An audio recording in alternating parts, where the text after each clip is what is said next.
Welcome to the Persecution Report. I'm Greg Musselman. Coming up, Iraqi Christians fear more violence against them. This is nothing short of an ethnic cleansing of a specific group of people. Also, this Iranian church leader has had his prison sentence extended for his work with Muslim converts to Christianity. Later, this former Muslim has faced abandonment and abuse because of her decision to follow Jesus. I never regretted becoming a Christian, and when I opened the Bible, I was encouraged by the verses in Matthew when Jesus was preaching on the hill. Blessed is the one who is persecuted because of me, because of Jesus. Those stories and more on this edition of the Persecution Report. A 36-year-old Christian evangelist was shot and killed in violence-ridden Borno State, Nigeria. He was killed the day after his family members, along with other Christians, were evacuated from the region after death threats from Boko Haram, a militant Islamic group. Marco Junta was ministering in Nigeria's northeastern state with Calvary Ministries when he was murdered. After Junta took his family out, he went back the next day to the area because he had a class with some believers. During the night, members of Boko Haram came to the house where he was staying. Junta was unable to escape and was killed. He is survived by his wife Emma and two children, 3-year-old Kambe and 9-month-old Akira, as well as his parents and sisters. Boko Haram want to establish an Islamic theocratic state in Nigeria. Al-Shabaab militants in Somalia murdered a teenage boy after monitoring Bible studies hosted by the boy's family near Mogadishu. According to a journalist in the Somali capital, Islamic militants began watching the family of Guled Jama Mukhtar after the family arrived in the country from Kenya in 2008. According to the journalist, I personally know this family as Christians who used to have secret Bible meetings in their house. According to witnesses, Al-Shabaab members arrived at Guled's house at 6 a.m. while he was getting ready for school, and his parents were already at work at an area market. The neighbors heard screaming coming from the house and then it immediately stopped, the source said. The neighbors informed the parents, who quickly returned home to bury their son, fearing further violence. The family then fled the area. Iranian Christian Mehdi Petros Faroutin has been in prison since September and is currently serving a 1-year sentence for crimes against national security. He was charged with this crime because he was evangelizing Muslims. The 27-year-old Petros and 4 other Christians were arrested back in April and charged with blasphemy against Islam. Meanwhile, the prison sentence of 41-year-old Iranian church leader Behnam Arani has been extended by 5 years. The extension for his 1-year sentence was for propaganda against the regime. Behnam was arrested in April 2010 following a raid on his home in Karaj, where 10 young men who were newly converted to Christianity from Islam had gathered for Bible study and fellowship.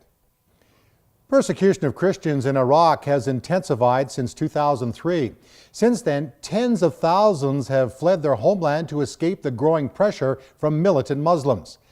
Now, those left behind are wondering how the U.S. withdrawal set to be completed by the end of 2011 will affect them. Lee Webb has that story. Islamic extremists have frequently targeted Christians and other religious minorities in Iraq since the 2003 U.S.-led invasion. Many Christians have lost their lives. Others have watched their churches burn to the ground. We are glad that Saddam is gone, but I must tell you that at least we felt safe back then. No one ever dared to attack us. Now we are being killed. Saba Bashir lost her husband when Sunni insurgents kidnapped, beat, and choked him to death. His crime? Being a member of Iraq's tiny Christian community. There are people and groups behind the scenes that we cannot see who want to drive the Christians out of Iraq.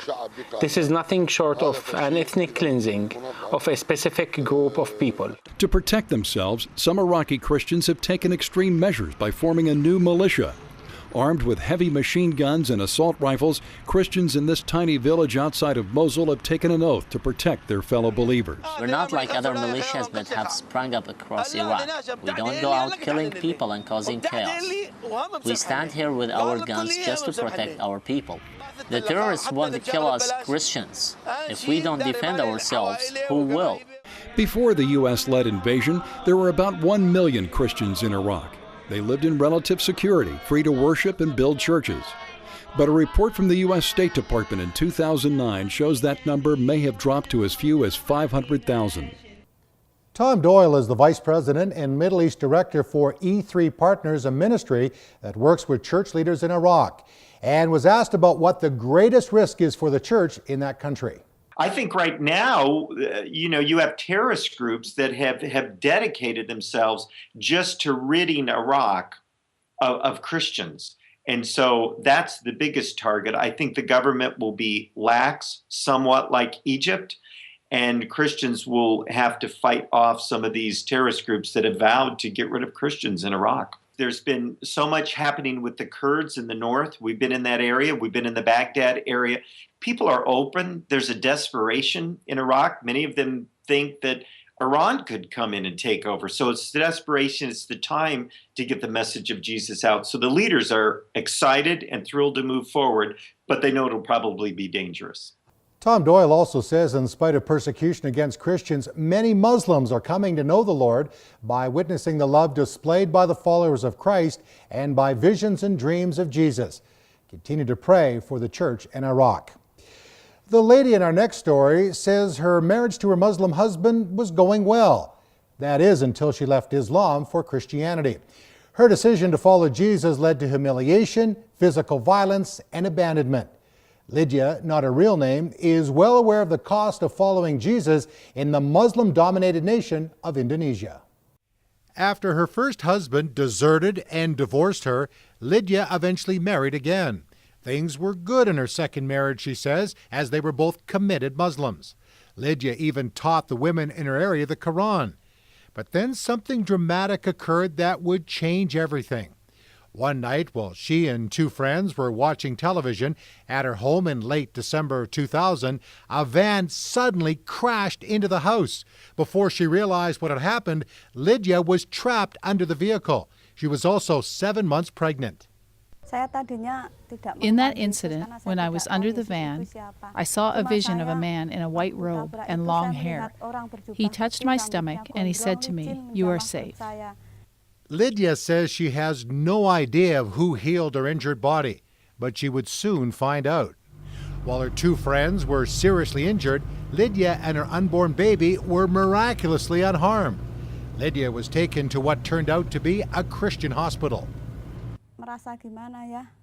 In that hospital, there was a picture of Jesus Christ. The face was familiar to the person who had appeared to me when I was on the ground. Prior to that incident, I didn't know anything about Christians because I was a Muslim fanatic. Lidya had been told and indoctrinated from childhood that Christians were apostates and were not good, so she kept her distance from them. I didn't like to see Christians or be with them because at the time I was a teacher of the Quran. I committed myself to Islam. For the next 2 years, Lidya, still a devoted Muslim, would secretly explore Christianity and read the Bible. In 2002, she committed her life to Christ. Soon afterward, one of her sons saw the change in her, and he too became a Christian. For the next 6 years, Lidya kept her faith in Jesus hidden from her husband. But eventually he found out she was no longer a Muslim. For 3 months, my husband was mad at me. He mocked me because he knew I had become a Christian. Every day I endured suffering because often my husband beat me. In order to teach his wife a lesson, Lidya's husband used a cigarette to burn her eye. My right eye was burned and I couldn't open it for 3 days. But I prayed to the Lord and He healed me. Lidya's husband's anger intensified towards her. One day in 2008, the final day at that home in the morning, he dragged me from the bed and kicked me out from the house, and he called his friends, all men, and he ripped off my clothes. I was half naked. He told his friends to rape me because he said I was 100% unclean. You can rape her. Fortunately, Lidya was not raped, but she was humiliated. I was shamed by all those people who looked at me in the village. It was terrible. Lidya and her children were now homeless. All this because she had left Islam and became a Christian. I never regretted becoming a Christian, and when I opened the Bible, I was encouraged by the verses in Matthew when Jesus was preaching on the hill. Blessed is the one who is persecuted because of me, because of Jesus. It reminded me there is a price to follow Jesus. Lidya and her 6 children were forced to leave several other homes because of her husband or those who feared she would share the gospel with Muslims. Lidya has received help from our VOM partner in Indonesia to start a small business, making and selling donuts. Lidya says she will not be intimidated from telling others about Jesus and what he has done in her life and how he saved her from almost certain death. In my church, my pastor gives me a chance to lead groups in the church and be involved in the Sunday service. And I share verses from the Bible. He encourages me to share with others who have not yet come to know Jesus. Lidya's story is not uncommon in the Muslim world, where women are abandoned, tortured, and even killed by their husbands for becoming Christians. And that's why the Voice of the Martyrs Canada has added a ministry devoted to our sisters in Christ, linking women in Canada with women suffering for the gospel around the world. To learn more, go to persecution.net and click on the Release Women's icon. I'll continue to pray for our brothers and sisters in Christ in Nigeria, Somalia, Iran, Iraq, and Indonesia.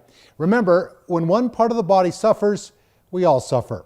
Thanks for watching the Persecution Report. Goodbye, and God bless. For more information on the ministry of the Voice of the Martyrs and ways in which you can help the persecuted church, please visit our website at persecution.net. That's persecution.net.